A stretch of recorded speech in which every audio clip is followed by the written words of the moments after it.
Hello, good evening, and welcome to a new episode of Arguably the Reading Quest. I am Nishant. So, in this video, I'm going to talk about a book that I'm sure, will be a delight to uh, the lovers of Hindi literature and those who want to read something original in Hindi. So, in this video, I'm going to talk about मनुष्यों की सबसे रहस्यमयी स्मृति, written by Muhammad Bugar Sar. But let me tell you, the original novel is published in French, is written in French, and the writer is Mohammad Bougar Sarr, and he has been awarded the supreme French honor in literature, that is Prix Goncourt Award. Prix Goncourt Award is the highest literary award in France. And this book has been translated by Dr. Sanjay Kumar. Dr. Sanjay teaches French language and literature at English and Foreign Language University, Hyderabad. And he is a very well-known scholar of French language and literature in India. And from the back cover, I would like to read the introduction of Dr. Sanjay, as is reads in Hindi. That Sanjay Kumar 14 वर्षों से अंग्रेजी और विदेशी भाषा विश्वविद्यालय हैदराबाद में फ्रांसीसी साहित्य का अध्यापन कर रहे हैं। फ्रांसीसी भाषा, साहित्य और संस्कृति पर उनकी अब तक कई पुस्तकें और लगभग 30 शोध निबंध प्रकाशित हो चुके हैं। उन्होंने अब तक 4 उपन्यासों का अनुवाद फ्रेंच से हिंदी में तथा एक कहानी और एक कविता का अनुवाद हिंदी से फ्रेंच में किया है। So upon my own research, I found that he is a great scholar in French language and literature, and an equally well-read one. So it will be an equal delight for all of us to read a translation from French to Hindi by a person who is extremely educated and profoundly well-read. What my research says. I tried to contact him, and surprisingly, I was successful in my contacting him. And I asked him that, well, Dr. Sanjay, please give us, some of the excerpts from the book, which you think, have impressed you. And surprisingly, he obliged me, और उन्होंने बहुत सारे quotes मुझे भेजे, which of course as is the case, मैं हमेशा जब भी किसी किताब की बात करता हूँ तो मैं कोट से स्टार्ट करता हूँ. सो ये कोट्स ट्रांसलेटर साहब के पसंदीदा कोट्स हैं, and I will start with reciting this quote. So this is French to Hindi, Muhammad Bugar Sar, and this comes under extremely contemporary or the ultra contemporary writing series, as I have been doing in my video series. So Muhammad Bugar Sar, just to start with the introduction,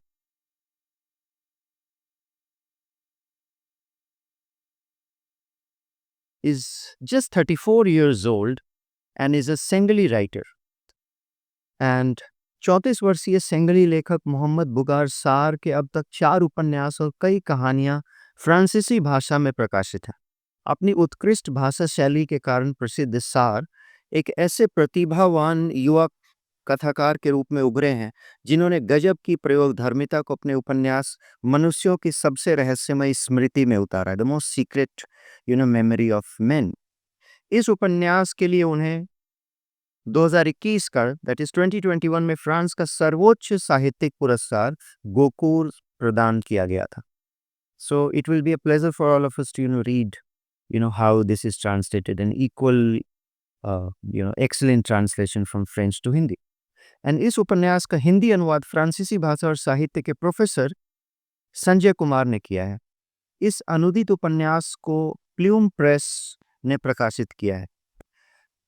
And the excerpt, I'll read it. This has been published by the publisher. The publisher's name is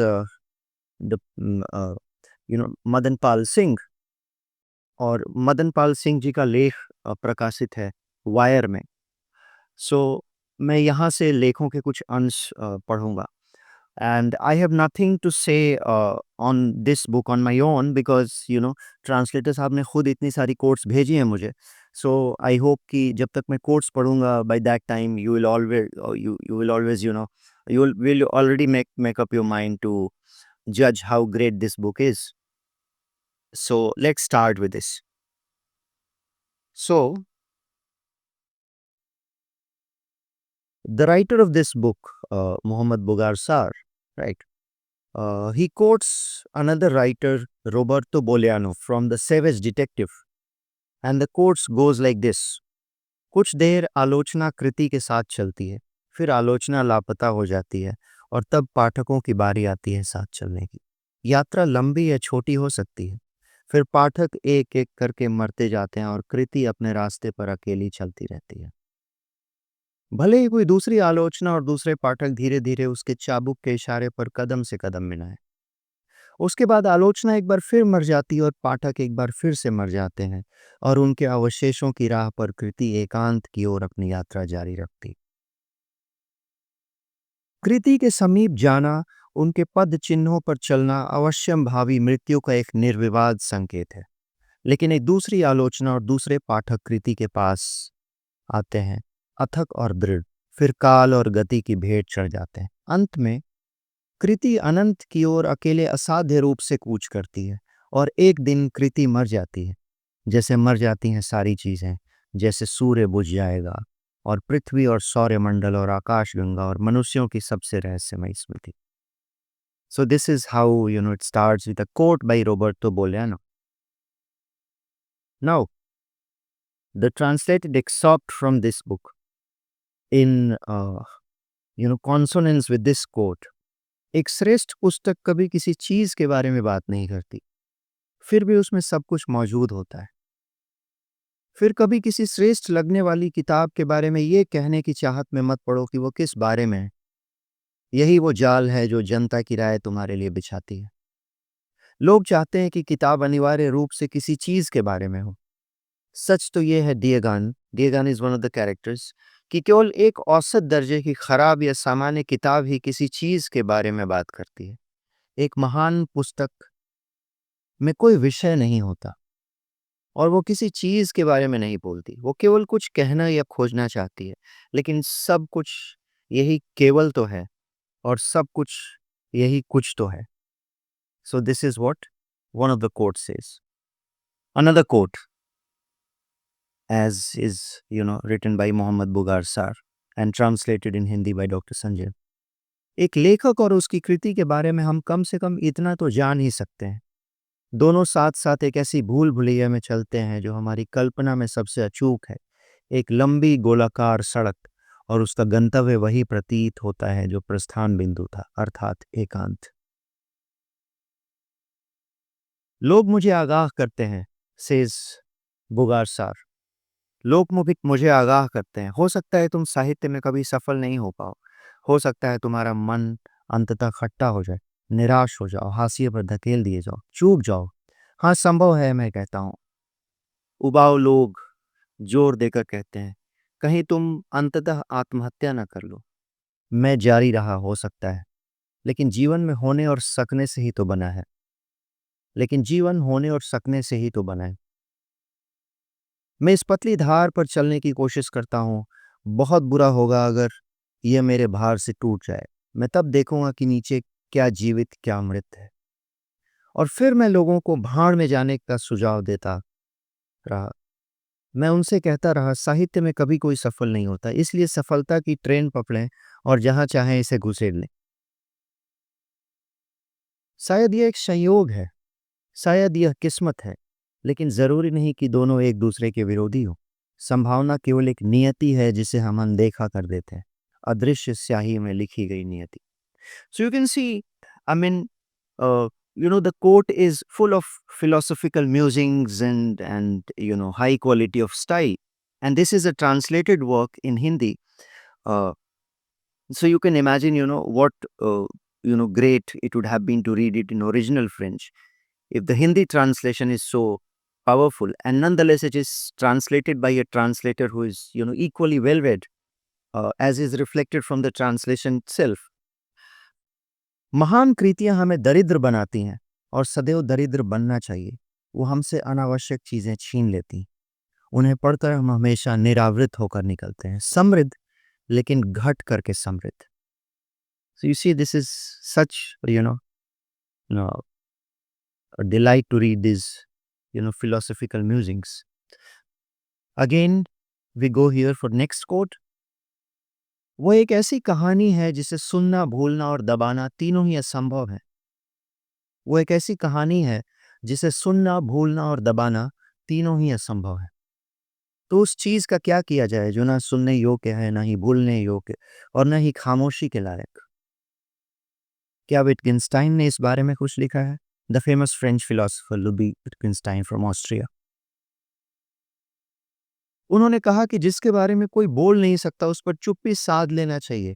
हाँ, चलो मानते हैं, लेकिन अगर ना तो बोला जा सकता है और ना चुप रहा जा सकता है और ना ही भूला जा सकता है, तो क्या करें विटगेन्स्टाइन साहब? मैं नहीं जानता, लेकिन इतना जानता हूँ, मनुष्य जिसे न भूल सकता है, न बता सकता है, न चुप रह सकता है, उसी को भोगता है और मर जाता है। मैं ना तो भोगना चाहता हूँ और ना ही मरना चाहता हूँ। So this whole book, I mean, you'll feel as if it is a long exercise in, literary delights in philosophical musings. Another quote. साहित्य एक बला की खूबसूरत स्त्री के भेष में मुझे दिखाई दिया। मैंने हकलाते हुए कहा कि मैं उसे ढूंढ रहा था। उसने बेरहमी से हंसते हुए कहा कि वो किसी की नहीं है। मैंने घुटनों के बल बैठकर उससे विनती की, मेरे साथ एक रात गुजारो, बस एक तकलीफ देह रात। वह बिना कुछ कहे लापता हो गई। मैं उसके पीछे चला गया, दृढ़ संकल्प और अहंकार से भरा हुआ। मैं तुम्हें पकड़ लूंगा, तुम्हें अपने गोद में बिठाऊंगा, अपनी आंखों में देखने के लिए मजबूर कर दूंगा, एक लेखक बनूंगा। लेकिन हमेशा रास्ते में आधी रात में वो भयानक क्षण आता था जब एक आवाज गूंजती है और बिजली की तरह आप पर गिरती है और यह खुलासा करती है, यह आपको याद दिलाती है कि इच्छा शक्ति पर्याप्त नहीं, प्रतिभा पर्याप्त नहीं, महत्वाकांक्षा भी पर्याप्त नहीं। एक अच्छी कलम होना पर्याप्त नहीं है, बहुत कुछ पढ़ना पर्याप्त नहीं है, प्रसिद्ध होना पर्याप्त नहीं है, बेहद सुसंस्कृत होना पर्याप्त नहीं है, बुद्धिमान होना पर्याप्त नहीं है, प्रतिबद्धता पर्याप्त नहीं है, पार्टनर, धैर्य पर्याप्त नहीं है, शुद्ध जीवन के नशे में धुत होना पर्याप्त नहीं है, जीवन में भटक जाना पर्याप्त नहीं है, अपने सपनों पर विश्वास करना पर्याप्त नहीं है, वास्तविकता का विश्लेषण करना पर्याप्त नहीं है, बुद्धि पर्याप्त नहीं है, लोगों को झकझोरना पर्याप्त नहीं है, रणनीति पर्याप्त नहीं है, संचार पर्याप्त नहीं है, यहाँ तक कि कहने के लिए कुछ होना भी पर्याप्त नहीं है, ना ही कड़ी मेहनत पर्याप्त है। और आवाज़ फिर कहती है कि यह सब एक शर्त, एक बढ़त, एक विशेषता, एक ताकत हो सकती है और अक्सर होती भी है, बेशक। लेकिन आवाज़ तुरंत जोड़ती है कि जब साहित्य की बात आती है तो अनिवार्य रूप से इनमें से कोई भी गुण कभी भी पर्याप्त नहीं होता, क्योंकि लेखन के लिए हमेशा कुछ और, कुछ और, कुछ और की आवश्यकता पड़ती है। इस रात में जिसकी सुबह ना हो, फिर आवाज़ खामोश हो जाती है और आपको रास्ते में अकेला छोड़ देती है। किसी और की गूंज के साथ कुछ और जो लुढ़क कर फना हो जाता है। आपके सामने कुछ और होता है, लेखन हमेशा कुछ और मांगता है। You see, this is such a profound quote that, nothing is just sufficient to be a great writer. Nothing is just sufficient to write a great literary text. There is something else, something extra. And that something extra is elusive. That elusiveness of literature, that elusiveness of literary text makes a text a great one. True art, true literature, true aesthetics, true literary aesthetic is an elusive one. That elusiveness makes it a great one. Another quote. हम लिख रहे थे क्योंकि हम कुछ नहीं जानते थे। हम यह सब कहने के लिए लिख रहे थे कि सिवाय लिखने के अब हमें नहीं पता कि दुनिया में क्या करना है। बिना आशा के लिए, बिना आशा के, लेकिन बिना किसी सुगम समर्पण के, हठ और थकान और खुशी के साथ, जितना संभव हो सके उतना अच्छा प्रदर्शन करने का एकमात्र उद्देश्य, अर्थात खुली आंखों से सब कुछ देखना, कुछ भी खोना नहीं, पलकें झपकाना नहीं, पलकों के नीचे छिपना नहीं, सब कुछ देखने की इच्छा से इडिपस की तरह आंखें फोड़ देने का जोखिम उठाना। ऐसा नहीं जैसे एक गवाह या भविष्यवक्ता देखता है, नहीं, लेकिन जैसे एक प्रहरी देखता है, जैसे एक प्रहरी देखना चाहता है। एक दुखी और खोए हुए शहर का अकेला और कांपता हुआ प्रहरी, जो फिर भी उस छाया की जांच करता है जहां से उसकी मृत्यु और उसके शहर के अंत की बिजली चमके। This is as poetic as is philosophical. प्रत्येक लेखक को स्वतंत्र रूप से वह लिखने में सक्षम होना चाहिए जो वह चाहता है, चाहे वो कहीं भी हो, उसकी उत्पत्ति या त्वचा का रंग कुछ भी हो। लेखकों से मांग करने वाली एकमात्र चीज है प्रतिभा, चाहे वो अफ्रीकी या इन्यूइट हो, बाकी सब उत्पीड़न है, बकवास। भोजन के अंत में कुछ मीठा खाते समय माहौल शांत हो गया और बेयात्रीस ने संगीत चालू कर दिया। Beatrice is again one of the characters. Beatrice ने संगीत चालू कर दिया। अनुष्ठान, आध्यात्मिकता।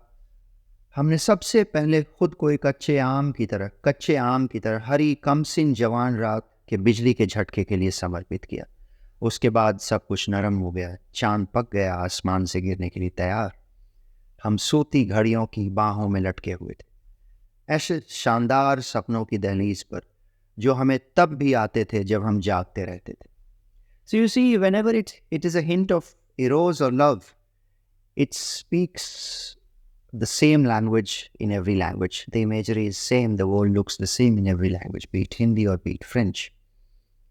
So when I first read चांद पक गया और आसमान से गिरने के लिए तैयार है, I don't know whether Muhammad Bugar Sar has ever read Gulzar or not, but this imagery is so reminiscent of Gulzar. Next quote. मैं उसे यह नहीं समझा पाता कि कीमिया के एक निश्चित स्तर पर शारीरिक प्रेम एक दुखद शपथ बन जाता है। दो शरीर एक दूसरे से बातें करते हैं, एक दूसरे को सुनते हैं, एक दूसरे को पहचानते हैं, फिर न चाहते हुए भी बिना समझे बूझे चुपचाप एक दूसरे के प्रति वफादारी की कस्में खाते हैं। लेकिन चूंकि प्रेम के समान कुछ भी अन्यायपूर्ण नहीं है, इसलिए ऐसा हो जाता है कि शरीरों में से केवल एक ही यह पवित्र शपथ ले। बेशक एक दिन रिश्ता टूटता है और प्रतिबद्ध शरीर स्मृति के हवाले किए गए वचन के भार तले खुद को अकेला पाता है। उसे एक लाश की तरह बोझिल शपथ विरासत में मिलती है, लेकिन कोई भी दोस्त उसे आधी रात में इसे ठिकाने लगाने में मदद नहीं कर सकता। वह बोझ उठाए एक शरीर से दूसरे शरीर भटकता फिरता है और उसे कभी भी शांति नहीं मिलती है, और वो जल्द ही इसे प्राप्त करने की आशा खो देता है। उसके साथियों का अस्तित्व केवल लुप्त हो चुका आदर्श के सापेक्ष होता है। जिन शरीरों से उसका सामना होता है, उसमें निराशा उसका और भी अधिक अनिवार्य रूप से इंतजार कर रही होती है, क्योंकि वह भी इसकी अपेक्षा कर रहा होता है। एक समय ऐसा आता है जब इस निश्चित निराशा की सजगता उसे अन्यत्र सभी अनुभव त्यागने पर मजबूर कर देती है। लेकिन इस मोह भंग के प्रति सजगता से अधिक वादा खिलाफी की पीड़ा, उस शपथ को तोड़ने की पीड़ा जो उसने अकेले एक शरीर के लिए ली थी, जो शायद पहले ही इसे भुला चुका है, वह शपथ उसे सागर के किनारे रोक कर जड़ बना देता है, जबकि उसके सामने वासना का फैला हुआ सागर उसे बुलाता है। अकेले उसे अब भी बेवफा होने का डर है। अपनी माँ के प्यार का वर्णन करने के लिए जो उसे किसी और में कभी नहीं मिला, रॉमी गौरी ने भोर के वादे की बात की थी। शारीरिक प्रेम के लिए मैं कहता हूं कि कभी कभी रात की शपथ भी होती है। मैंने इसे 1 साल पहले किसी अन्य औरत के लिए ली थी। So this is, I hope, will give you a fairly good glimpse of what awaits you in this novel. So this novel is full of, experimentations, and you can find, literary allusions starting from, the various French writers to Latin American writers to magic realism to commentary on plagiarism to philosophical musings on life and death and, what makes an art a truly great art and why art is elusive and all such things. And now finally, Dr. Sanjay translator साहब ने यहाँ and किया इस coat के साथ कि उन्होंने कहा, मेरे से व्हाट्सएप पे बात हुई उनसे, कि These are a few passages from the first 50 pages of the novel, which is 400 pages long in the Hindi edition. Dr. Sanjay says, I stop here. It is my translation, and I have really loved translating this great novel.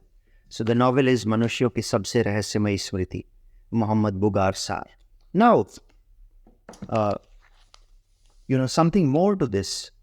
So, the Plumes Press के,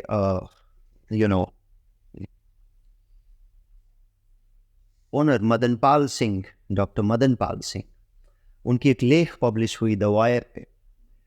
सो उस लेख के कुछ अंश मैं पढ़ना चाहूँगा, so that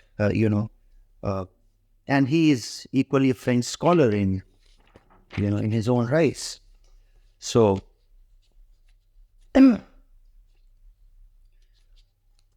उन्होंने लिखा है, मदनपाल सर ने लिखा है कि अधिकतर उपन्यास समय और समाज पर केंद्रित होते हैं. कुछ उपन्यास किताबें और उनके लेखकों को पात्र के रूप में बुनते हैं. बहुचर्चित उपन्यास मनुष्यों की सबसे रहस्यमय स्मृति लेखक और किताब पर किताब है. ठीक है. And of course I am going to give you the link of this writing in the description section itself. हर रचना को जानने समझने की कुंजी अलग होती है और इन कुंजियों के स्रोत उन रचनाओं में निहित होते हैं. यह उपन्यास भी ऐसा है. इसकी कथा शुरू होने से पहले ही यह रचनात्मक स्रोत पहचाना जा सकता है. इसकी वजह यह है कि लेखक मोहम्मद बुगार सार ने अपनी इस महत्वाकांक्षी रचना को माली के अश्वेत लेखक, ब्लैक लेखक याम्बो ओलोलोगेम को समर्पित किया है. याम्बो ओलोलोगेम को समर्पित किया. याम्बो की अचरज और लानत मलामत से भरी रचनात्मक यात्रा काफी हद तक इस उपन्यास की प्रेरणा है. Yambo, to which this great novel by Mohamed Mbougar Sarr is dedicated. याम्बो ने 7वें दशक के शुरुआती वर्षों के दौरान पेरिस में दर्शन शास्त्र, साहित्य और अंग्रेजी का अध्ययन किया. 1968 में याम्बो का पहला और अत्यधिक विवादास्पद उपन्यास ज्यादती का फर्ज, which in French translates as Le Devoir de Violence, I don't know how it is pronounced in French, Le Devoir de Violence, प्रकाशित होता है और यह साहित्यिक जगत में एक सनसनी बन जाता है. इस उपन्यास को एक महत्वपूर्ण साहित्यिक पुरस्कार रेनोदो भी मिल जाता है. याम्बो अपने उपन्यास का वस्तु विषय के साथ ही फ्रांस के एक विशेष साहित्यिक पुरस्कार प्राप्त करने वाले अफ्रीकी लेखक के रूप में अपनी पहचान बना लेते हैं. कल्पना के सहारे विस्तारित ज्यादती का फर्ज, द नोवेल ज्यादती का फर्ज में सैकड़ों वर्षों के अफ्रीकी इतिहास को उजागर किया गया और इसके कालखंड में सदियों से अफ्रीकी आदमी की दास मानसिकता के लिए कुछ ताकतें, जैसे अफ्रीकी राजा, यूरोपीय औपनिवेशिक प्रशासन और साहित्यिक समाज के ठेकेदार को जिम्मेदार ठहराया गया. इस उपन्यास को शुरू में तो अच्छी प्रीतियां मिली, लेकिन इसके बाद आलोचकों ने पाया कि याम्बो ने ग्राहम ग्रीन और आंद्रे स्वॉर्ज बार जैसे स्टैब्लिश्ड राइटर्स, स्थापित लेखकों के साहित्यिक अंशों की चोरी की है. Plagiarism, he was accused of plagiarism.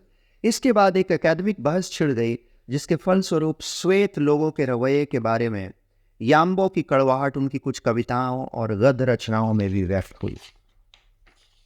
कुछ समय बाद याम्बो फ्रांस छोड़कर अपने देश लौट जाते हैं और वहीं करीब करीब गुमनामी में 70 वर्ष की आयु में उनकी मृत्यु होती है. Now, the protagonist of this novel, The Most Secret Memory of Men, by Mohammad Bugar Sar's protagonist, the protagonist's name is Eliman. So Eliman भी करीब करीब इसी नौका पर सवार है. This is a parallel to this story. वह अमानुषिकता की भूल Bhulaiyaa, Labyrinth of Inhumanity, which translates in Hindi as Labyrinth of Inhumanity, नामक उपन्यास लिखता है. The protagonist writes a novel in this novel. 1938 में इस किताब को एक प्रतिष्ठित साहित्यिक पुरस्कार मिलता है, लेकिन इसके तुरंत बाद एलिमान पर भी साहित्यिक चोरी का आरोप लगता है.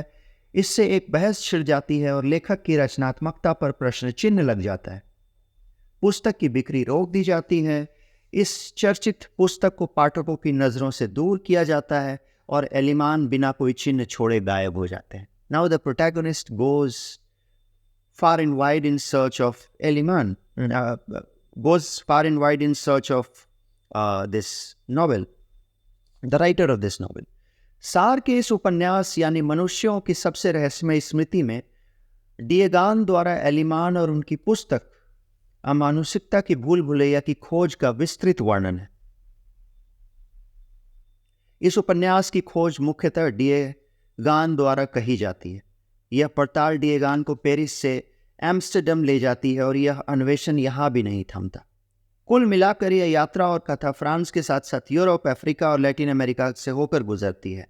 बीच में अनेक वाचक पात्र हैं जो एलिमान के बारे में अपनी खोज और उनके रचनाकर्म को अपने अनुभव अनुसार प्रेषित करते हैं।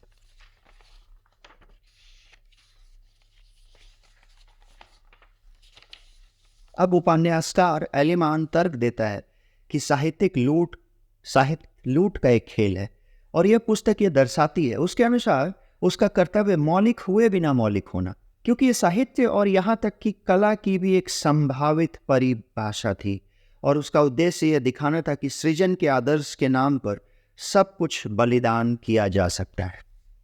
And I stop here. So I hope those who are longing to read something original in Hindi for a long time that is full of philosophy and high quality of style with lot of references and allusions from here, there and everywhere, and something very original and very contemporary, I'd say ultra contemporary, I believe this book is highly recommended. So please do let me know, especially Hindi के readers, कि आपको कैसी लगी ये episode, and please read it and then comment upon it, that how did you find this book. So I hope you have enjoyed the video. If you have still not liked, shared and subscribed my YouTube channel, Arguably The Reading Quest, please do that. Now you can also follow me on Instagram as well.